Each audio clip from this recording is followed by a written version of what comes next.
Bobby Lee's problem with the Rogan verse. Interesting. Let's see this. We do miss you a lot. I think about you all the time. Yes, I really do. And I go, I wish Theo, because we saw you more often. Yeah, we did. Yeah, back in the good old days. And you're one of the only guys that have moved away that I kind of miss. Who else moved away that you don't miss? Go ahead. No, I miss. I see. Well, there's a lot of them that it's blatantly obvious. I think. Do you have to ask him that? Brendan, Jesus Christ. Interesting. Alright, so at this point in March 2026, I think it's pretty clear now that the comedians from Los Angeles and New York don't really take the Austin comedy scene too seriously. And honestly, I'd go as far as to say now that they actually look down on some of them. Because as you just saw in the opening clip there, Bobby Lee pretty much alluded to the fact that he just doesn't miss any of the comedians that recently moved away from LA besides Theo Von, which indeed was a blatant jab at Joe Rogan, Tony Hinchcliffe, and all the LA comics who are now grifting at the comedy mothership in Austin, Texas. And the funniest... Aren't we surprised though? I'm not gonna lie, I'm kind of surprised. When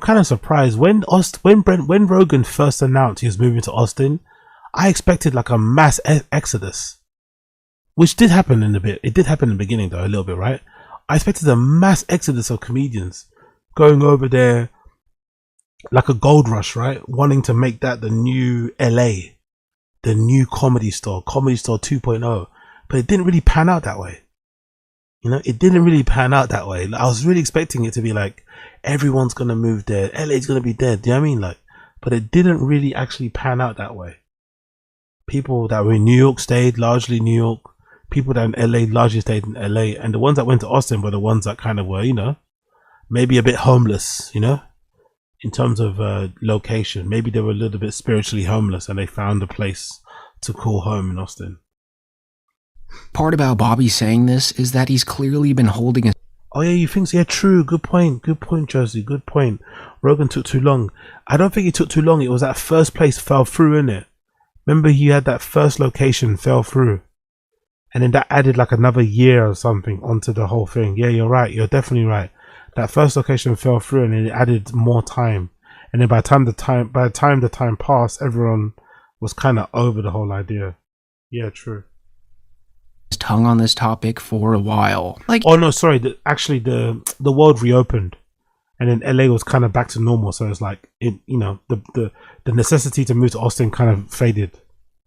He's still in good graces with the Rogan sphere and is good pals with Joe Rogan, but he absolutely rolls his eyes at everything they do over there, especially Tony Hinchcliffe and a couple of the guys that he's brought up. Like, Bobby Lee genuinely doesn't like the way those guys approach comedy and has actually confronted them about it on air a few times in the past. Like, of course, the time Bobby Lee told Ari Matty that he actually doesn't agree with them, you know, openly using racial or homophobic slurs.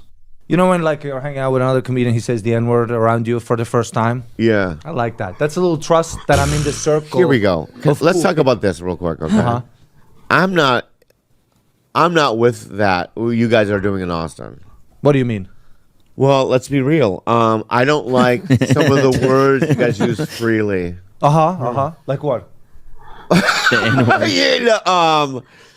It's like edgelord shit. It's like not all of it. I know, but it's becoming so hacky to me that 100%. People, you guys use these words just for the shock factor. 100%. Like, I'm not into it. You know what I mean? Yeah, I agree with that. I think the R word sometimes, but I would never say the N word. Well done for calling them out, bro. Well done for calling them out.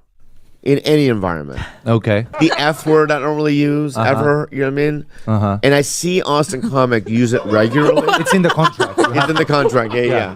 If you want to play in Austin, it's in the contract. Yeah. So, I don't know, this is my little tidbit, you know? I've talked about it with other people, and I So yeah, I mean, you know it's pretty bad when Bobby Lee has to be the one to tell you that this so-called material your Rat Pack does on stage is some of the most bottom-of-the-barrel racist slop that truly doesn't belong anywhere in comedy. Because Bobby Lee is genuinely bought into being a part of the Rogan sphere. Like, he and Andrew Santino credit all of their success in podcasting to this entire group effort that they've all curated over the past 10 years or so. But it gets to a point where the stuff these guys are saying on stage is so embarrassing that it needs to be addressed. And really, only Bobby Lee can do something like that. Like, sure, he's in the Rogan sphere, but he's also deeply connected with Mark Maron, who, if you don't know by now, is an absolute anti-bro comedy guy. So him and Bobby are pretty close friends, and honestly, it seems like Mark Maron's exposed Bobby to a lot of the slop that his friends have been producing as of late. Because in their most recent WTF podcast that they did together, you can kind of hear Mark getting through to Bobby about how all these Austin meatheads are actually a tribe,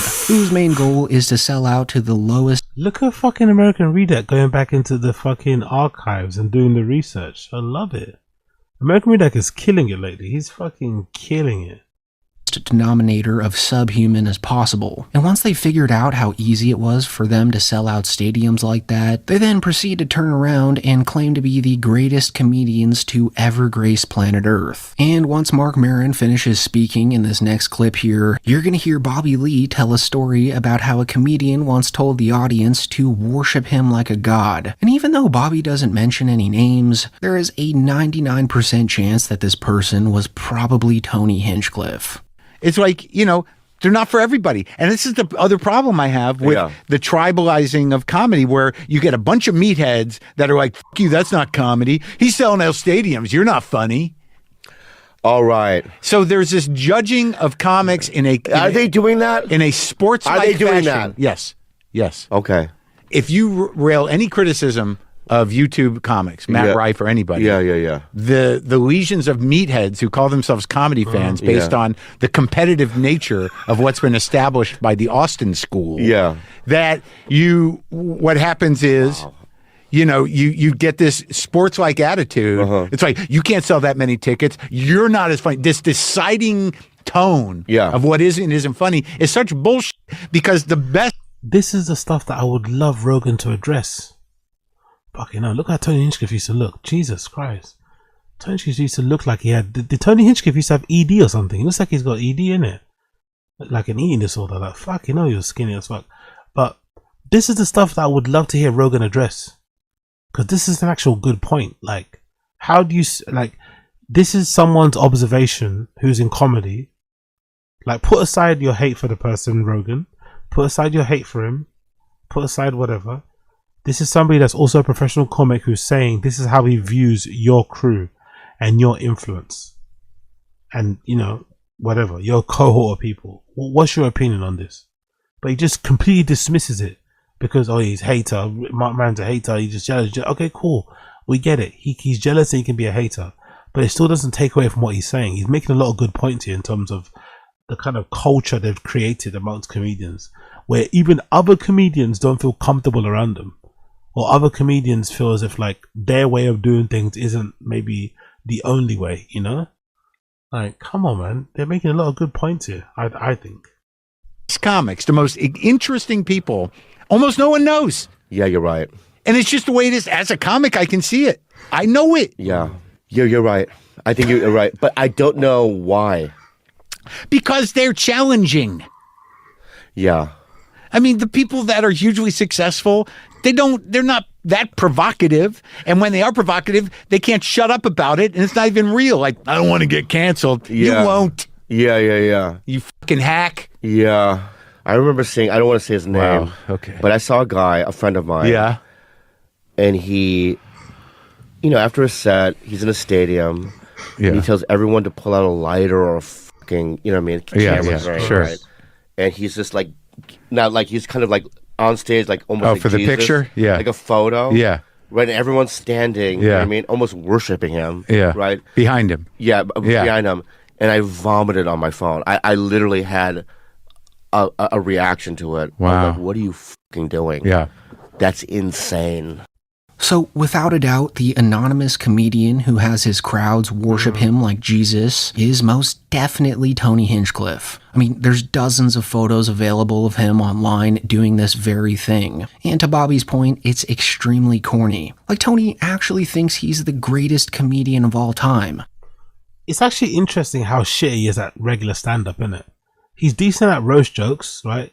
That Tom Brady roast still lets him look good. But when in terms of like actually joking, he's not that good. In terms of like doing an actual set, his specials are like that special he put on Twitter was garbage, man. That one special he put on Twitter was fucking horrendous. He's really not that great. Like, he's actually funnier when he's on Kill Tony. Like, just, you know, riffing and shit.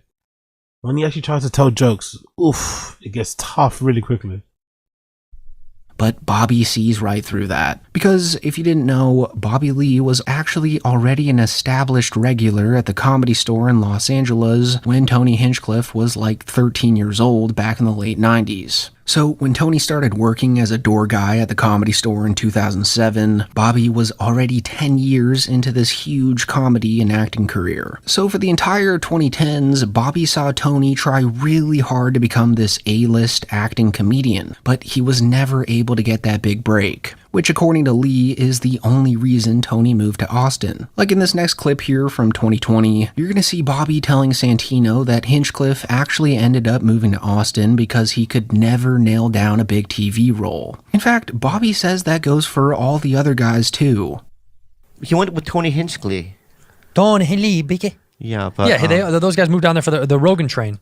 I know. What do you think of that?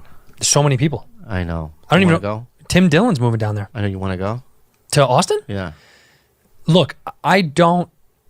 We just got our houses, man. Yeah, we just got our houses. I mean, at the end of the day, We it's just like, got our houses. Yeah, it's like I'm paying mortgage on my house. I'm not. Here's my other thing. If you, sounds crazy, and I'm going to say this, and I mean this. Yeah. Everyone's like, you don't need to stay in LA. You don't need to be in LA. Okay, fine, I get it. I don't need to be in LA to do what we do. Kind of. You do. You do. Because those guys. They say. It's kind of good. I don't know. I wonder, did they just weigh out to see it was like, I wonder, because the only person who I really believe when it comes to not going to Austin was Tim Dillon, because he tried. He went early. He was one of the first people to go there. He bought a house and everything. I think the funny thing about Tim Dillon, he got pissed off because he hated, like, he got bored of barbecue. He got fed up with the culinary scene, right? That's what, if I remember correctly, one of Tim Dillon's reasons for leaving Austin was because the fucking restaurants were shit. He got bored of eating barbecue. There's not much variation. There's not as much options as you would have on the East Coast or the West Coast, so he just dipped. But a lot of these guys got kind of lucky. Austin didn't turn out to be the mecca of comedy, the utopia that Rogan kind of sold it as over time. In the beginning, it sounded like it was going to be, but over time, it kind of played it right in their favor. But I don't think it was intentional, if you get what I mean, you know? I think Tim Dillon was intentional. He went, he tried, he left and thought, fuck this, I'm not staying here. These guys, I think, they kind of, boded their time, they kind of boded their time a little bit. They took their time enough that it kind of turned out in their favor, but I don't think it was intentional. They're kind of looking back now and taking credit. Oh yeah, he always knew how LA was a better option. But I think Father Time worked out in their favor. Personally, if I'm interpreting it right. Maybe I'm not being charitable enough to them, but I don't think it was intentional. I think over time, Father Time proved them right. And obviously, LA is still LA. So yeah. Say that, but they don't. But also those guys, right? Guys like Tony and those guys, they don't have like dream. You and I. They don't have dreams. No, they don't have dreams. But they don't work in Hollywood. But they don't want to like get on a movie or TV or act. Right. They're not actors. And that's why, not that I'm an actor, but I like doing it, and it's a part of my.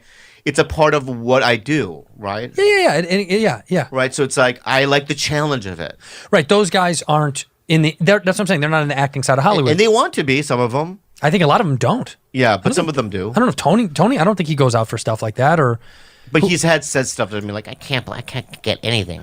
So according to Bobby, Tony's actually talked to him about giving up on Hollywood because he couldn't nail down any roles, which is pretty funny because that's exactly what Luis J. Gomez said about him. So this has just gotta be true. I mean, the guy just couldn't swim with the big fish in LA, so he packed his bags up and moved to the smaller pond, where he is indeed now killing it. I mean, there's just no denying that Kill Tony's a huge hit down there. But it's the fact that he's so high and mighty about that towards every comic that he interacts with these days that really rubs Bobby the wrong way, which he's actually talked about on Bad Friends with Mark Maron last August. So I get it. I'm tired of the attitude. I thought you were going They to say come- violence in this country. No. No. I'm tired. They come up back to L.A. One guy, I want to name his name. I go, oh, you seem like you're thriving. And he goes, I'm killing it. Killing it. You know what I mean? And I'm like, whoa, dude. You moved out because you couldn't survive here. Yeah. This is a different... That voice, I'm killing it. It's an animal. And so Bobby never named Tony there, but the way he said, I'm killing it. just makes you think that that was Tony. Like no other comic talks like that. But with that being said, guys, we've all got to remember that Bobby and Andrew Santino are still friends with these guys on the surface, because they actually benefit from them having these major platforms. Like Bobby Lee just shot his first ever comedy special with Hulu earlier this January, so you best believe that right before that comes out this year, you're going to see Bobby make the podcast rounds promoting that. So that's pretty much the entire reason that they never name names on these podcasts. Like they actually still need to be in good graces with these guys. But with all these clips of them assumably sneak dissing the Austin comedy scene, I couldn't imagine how much Bobby's actually trashing them off camera, you know? I mean, he just jumps at the opportunity to trash comics on Tiger Belly, with even the most random guests. Like there's this one clip from a year ago where Bobby mentions going to an unnamed comedy club, reading the list of comedians set to perform there that night, and thinking to himself that they were complete hacks that only are on that list because they're in a community, which can kind of be in reference to any comedy club, but it sounds awfully similar to what Joe Rogan's got going on in Austin. What I was saying the other day, right, is I'm going to get in trouble for saying this. But this is where you draw the line? yeah.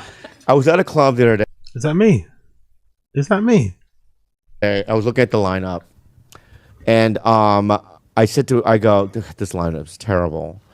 And Who was on it? What? I'm not gonna say it. But give me their initials. And our point. Just the The point initials. was like if we just booked it based on who gets the most laughs, it would be a completely different lineup. But we don't do that. It's more loyalty and who's been around that gets on.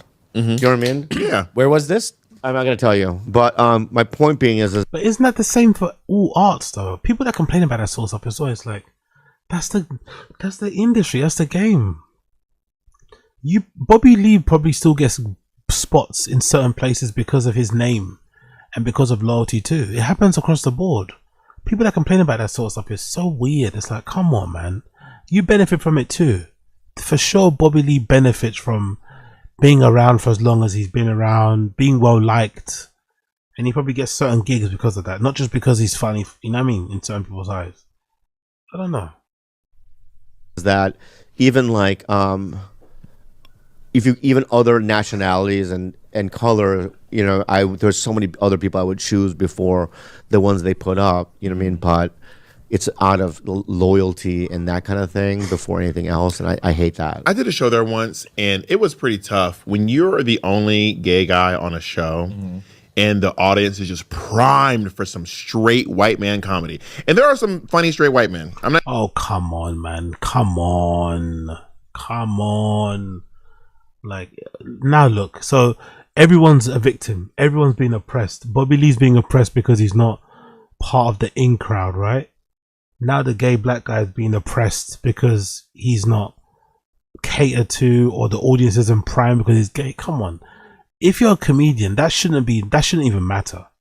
It shouldn't really matter. You should be using it to your advantage, whatever you have, or you should just be trying to make people laugh, regardless of what you are. Really and truly, it should be the great equalizer. Regardless of who you are, you get on that stage, you try and make that room laugh. Simple as that. Come on, man. Oh, they were primed. How do you know this? How do you know the audience was primed for straight white man comedy? How do you know this? Just making up shit. I'm here to say that all straight white men aren't funny. There are some funny straight white men out there. But I mean, there was like some He's like Ratatouille. there was some like, what's up with women and their pussy? Yeah. So they could obviously be referencing any other spot, like the Comedy Cellar in New York, for example. That is a funny impression, though. That is a funny impression. That describes Rogan and his crew so much in it, no? That definitely describes Rogan and his crew. He's Ratatouille. There was some like, what's up with women and their pussy? Yeah. That does describe Rogan and the 250, though, doesn't it? That does describe them. Yeah.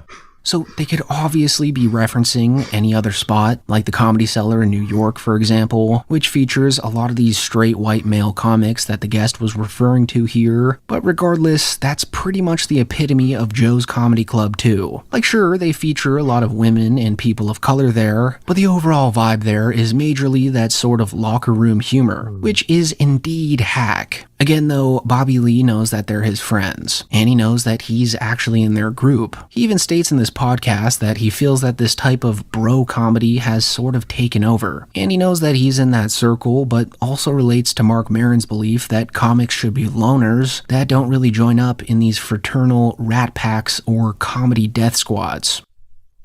It's interesting. Comedy has now, there is now a real alpha male, like, there's like a bro. It's like bro. That's a bro. Like I'm still kind of a part. I think I'm a part of that. No or no? Like my ecosystem, there's a lot of bro. You are. I know, but still, there's like a class of. But the people that my are group of guys, you know what I mean, like Theo and these type of guys are like more in the bro. Oh, Theo Von is like bro the broiest of bros. Yeah, and are you and Joe Rogan in the same class? Yeah, we're in the same. I'm in the same ecosystem of his. He's the president of the bros. Yeah, but there's a little bit. That's the thing, though. It must be weird, isn't it? Because there's probably a group of comedians out there who would describe themselves as like, I won't say camp, but very soft. I won't say soft is not the great word. They must struggle, innit? You know what I mean? The comedians who were actual class clowns in school, who were a little bit, dare I say, neurodivergent, on the spectrum, a little bit, an actual weirdo, like a funny weirdo. They must really struggle in this kind of like bro comedy scene. They must really struggle because those type of people are only in it for the laughs, you know? They're only in it for the shits and giggles. And then you meet people who are like, oh yeah, I killed it. I'm a murderer. I sold 1 million tickets. I sold 1 billion tickets. I'm going to do comedy on the moon. I'm going to do comedy on Mars, you know? It must be such a mind fuck, a culture shock to be like a proper nerd comedian and then have to compete with guys who are like who are turning up to gigs in fucking double-decker buses with their faces on the side, you know? Mark Maron in me too, though. You know what I mean? I'm sort of kind of in his thing too. So, but you're like the altiest of the bros, I feel. Oh, thank you. Yeah. So at the end of the day, Bobby Lee knows that his bank accounts have seen a huge rise since starting his podcasts and getting that Rogan boost. But he can still recognize a hack when he sees one. Like when Ari Maddie said that thing about saying the N-word earlier in this video. Bobby Lee also gets visibly happier whenever his guest trashes that whole scene, Joe Rogan, or any of those other guys. Because Bobby's never really able to name names when he calls them out. So when a guest just crashes out and starts calling them out by name, Bobby really enjoys it. Like for instance, when Jay Moore went on Tiger Belly and said that Joe Rogan's just not funny at all, and that it's really strange that Joe's seen as this arbiter of comedy. Millions of dollars when Rogan and Bert had that thing on, and Rogan being the comedy end-all, be-all. Yeah. Oh yeah, this is the guy that bullied Bert Kreischer, isn't it, right? Back in the day. Yeah. Wow. Which is interesting. Yeah. That he's the arbiter of funny. But can I just... yeah. Considering all the times Joe Rogan has made us all laugh. I understand. Jesus Christ. And so I think Bobby probably thinks Rogan's not too great at stand-up, but by all means, Bobby and Joe Rogan are way better pals than him and Hinchcliffe. Especially since Joe Rogan stood up for Bobby Lee after he was threatened by Brendan Schaub and Brian Callen over FaceTime. Like, Joe really didn't like that, and some people even think that he pushed Brendan further away because of it. I might have to fly to LA and hold his hand and drag him on a flight. I think he just needs a real invitation. He knows I love him. I cry because there's been a lot of drama lately, and one of the things that happened was somehow or another my name got entered into this thing, and I don't want to get into it too much. Yeah, because fucking honestly, Brendan is struggling to realize why the show is failing. The show might be partly failing because you picked a beef with one of the most beloved comedians in your fucking little scene, in your group of friends. Brendan tried to fuck, but that's another thing too he doesn't acknowledge. Brendan tried to fuck Kalila. Kalila called him out on a podcast. Brendan felt embarrassed by it. Tried to, damage control by going on their show. Ended up looking worse. Then accused Bobby Lee of fucking running the Reddit. That was proven false. Then got on the phone and started barking at fucking Bobby Lee and telling him to get his girl in check and shit. Like, that made him look horrible. Like, all these things probably didn't help with how the show was perceived or whatever else it may be. Like, I don't know. Like, there's a lot of things that those two guys have done, Brendan and Brian, that have definitely hurt T-Fat-K.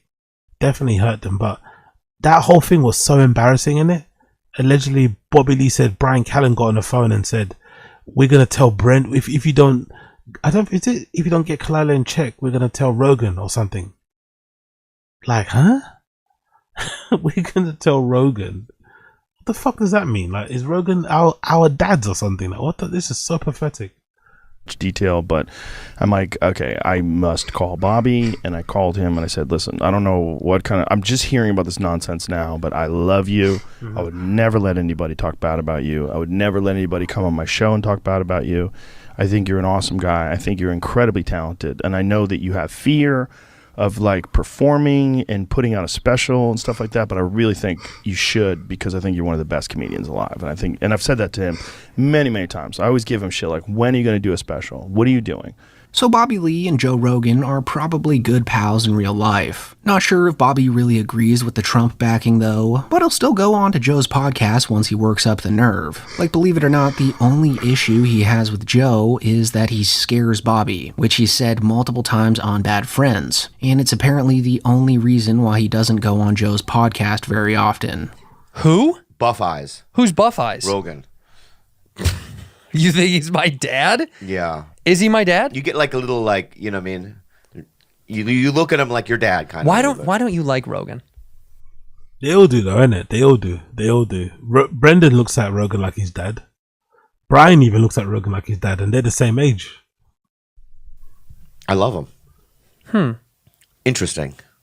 Why? It's so funny what you're doing right now, because obviously I love him. Well, you called him my dad, my daddy. Like, oh, I am president. Like, you don't like him, you love him. I love Rogan, but I'm intimidated by him. Every time he comes to the store, do you get nervous? Well, it was 3 weeks ago. His wife was there. I love her. Yeah, she's cool. And she noticed the shoes I was wearing, which I really liked.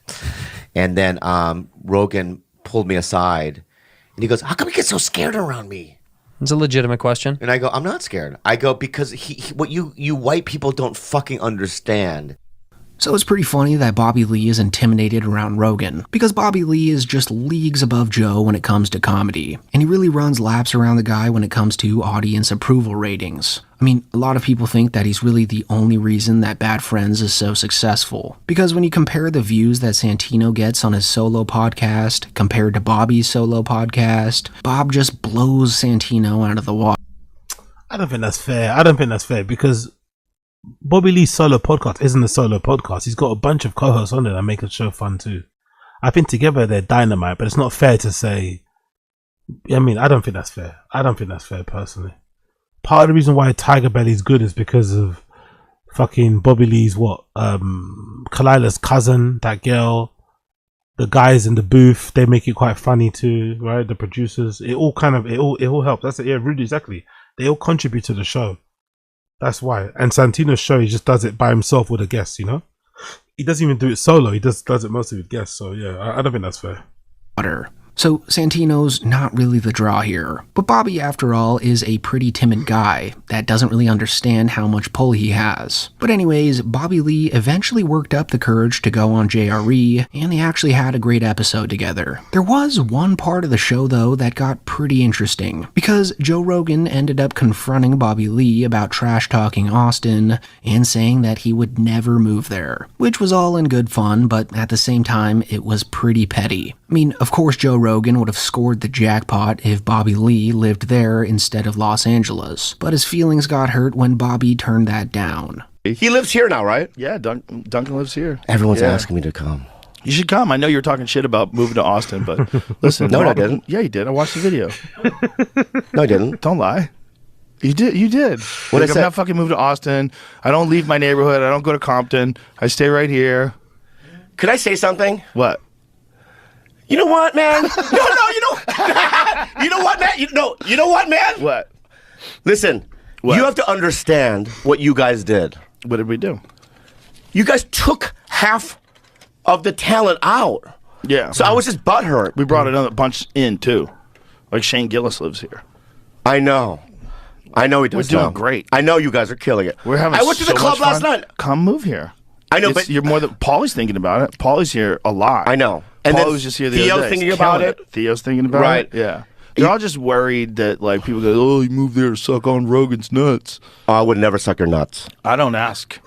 I wouldn't do it. If you did, it would be a problem. Yeah. I'd be like, why are you doing this? I'd have to be asleep. Would you hurt me? No. So after seeing I'd have to be asleep. It's fucking hilarious. But yeah, good video from America Redac. Really good video. Really good video. Bobby Lee was right. Bobby Lee called this out in the beginning. To be fair, I think part of the time, like I said before, I don't necessarily think these guys act like they're Nostradamus. You know, I don't like they act like Nostradamus.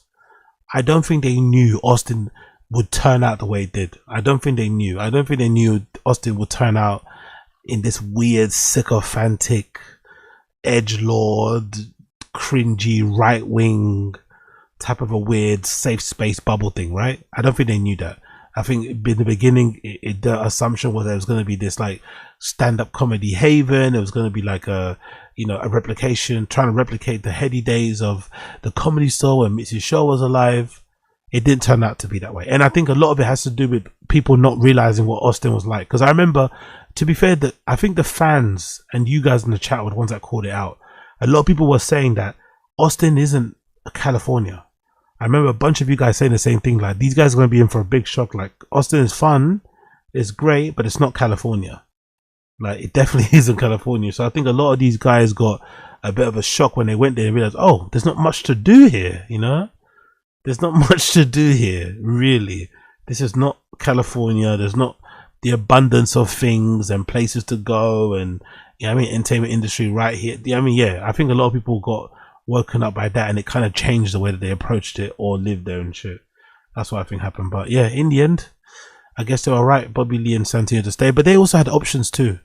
They also could stay in LA because they had options. You know, they both have decent pull and contacts in Hollywood. Bobby Lee does a lot of shows and is starring in a lot of things. Andrew Santino's attached to a lot of things as well. So it was easier for them to stay because they had stuff going on. They had stuff to look forward to.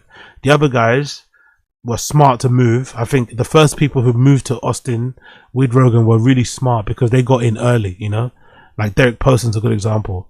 Derek Poston moving to Austin was a smart idea because he was probably never going to be what he is in Austin and LA, you know? There's some people like, even Chappelle Lace is a good example, right?